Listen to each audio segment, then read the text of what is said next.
semesters have I been teaching? I started last year, so I guess that's my third semester, and I'm waiting to hear what my next semester will be like. So yeah, it's pretty exciting.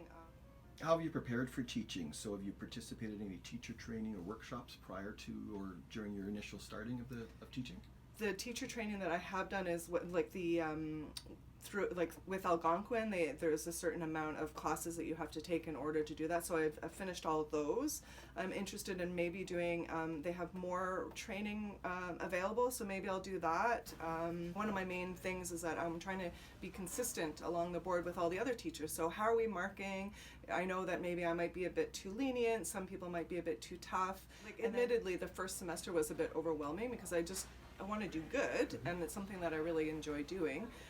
So there is a big learning curve. Not only do you have to learn the MLS, is that what you're saying? MLS, yeah, yes, like the yes. Brightspace. I had to learn Blackboard, then Brightspace. So, and most chefs aren't normally technically inclined. So there was that, and then you also have your own other work. So there's a lot of juggling of plates and stuff like that. And there's so much more to learn. I would love to learn how to, I think I managed my class okay, but I know I could even do better. It's always about trying to do better. Yeah. Are you involved in designing rubrics, assessments, or writing lesson plans? Are you involved in curriculum design? No, not at all. And I don't think I would be able to do that unless I was full-time, I would assume. I don't know how that works. So I've been here full-time up to 24 years. I taught part-time 2 years when I was working the Delta Ottawa executive chef. And that's been a total of 26 years of teaching, and very different than being in the industry, that's for sure. When I started teaching here, I was asked, would you like to teach demo? I said yes. What is it like? Oh, it's the same thing you do like you do in the industry, but I never taught. The hardest thing is to do the transition between do it, then teaching.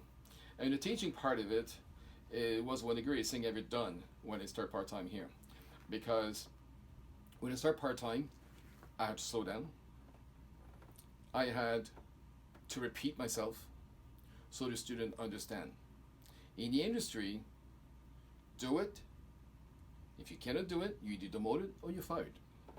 So the transition of mine was very difficult. A good friend of mine at the time, which became a dean, told me, Mario, wear the right hat. What do you mean? This hat here is a chef hat. Now change it to a teacher's hat.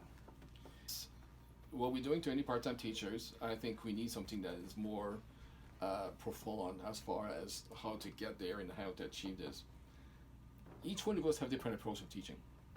That's a given. But you have to teach, and you have to assess, and you have to be able to tell the student that this is great, pass the mark. You have to understand that you have to improve. Passing grade is not good enough. It would be great if there was something in place, but I think also you need something generic that will fit for the whole college, but also something specific to labs, something computer lab in a practical lab, like her kitchens, and also it could be in carpentries and stuff like that, and everything else. So it's so nice to see students growing throughout the semester and seeing them move on to another class and then they're a graduate. Yeah, so it's really, I feel honored to be able to be part of that.